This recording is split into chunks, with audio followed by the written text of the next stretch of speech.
யானையின் ஆசீர்வாதத்தில் மறைந்திருக்கும் தெய்வீக ரகசியம் என்ன தெரியுமா? யானையை நாம் கோவில்களில் காணும் போது அதன் தும்பிக்கையால் தலையில் ஆசீர்வாதம் வாங்குவது வழக்கம். ஆனால் அதற்கு பின்னால் சாதாரணம் அல்லாத ஆழ்ந்த ஆன்மீக ரகசியம் இருப்பது தெரியுமா? மூலிகை தாவரங்களை மட்டுமே உணவாக கொண்டு உலகின் சக்தி வாய்ந்த மிருகமாக விளங்கும் யானை உண்மையில் தெய்வீக அம்சங்கள் நிரம்பிய உயிர். உலகில் உள்ள அனைத்து உயிரினங்களிலும் தனித்துவம் யானைக்கே உண்டு.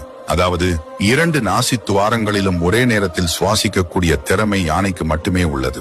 ஆனால் நம்முடைய சுவாசம் எப்போதும் ஒரு நாசி வழியாக மட்டுமே நடைபெறும். வலது நாசி வழியாக சுவாசிக்கும் போது அதனை சூரியகலை என்கிறோம். இடது நாசி வழியாக சுவாசிக்கும் போது அதனை சந்திரகலை என்கிறோம். ஒவ்வொரு 24 நிமிஷத்திற்கு ஒரு முறை இந்த சுவாசம் ஒரு பக்கம் இருந்து மறுபக்கமாக மாறிக்கொண்டே இருக்கும்.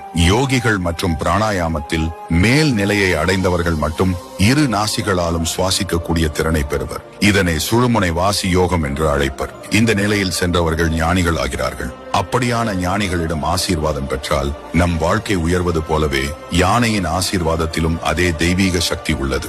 யானை தனது தும்பிக்கையை நம் தலையில் வைத்து ஆசீர்வதிக்கும் போது நம்முடைய மூச்சு சீராக இயங்கும், தீய எண்ணங்கள் விலகும், நல்ல சிந்தனைகள் வளர்ந்து இறைவனை சிந்திக்கும் ஆற்றல் உயரும், மனதில் அன்பு, தர்மம், ஒழுக்கம் பெருகும். அதனால்தான் கோவிலில் யானையிடமிருந்து ஆசீர்வாதம் பெறுவது வெறும் பழக்கம் அல்ல, இறைவனை நெருங்கச் செய்யும் ஆன்மீக ரகசியம். நீங்கள் வாழ்க்கையில் ஒரு முறையேனும் யானையிடம் ஆசீர்வாதம் வாங்கி இருந்தால் லைக், ஷேர் மற்றும் கமெண்ட் செய்து சப்ஸ்கிரைப் செய்து கொள்ளுங்கள்.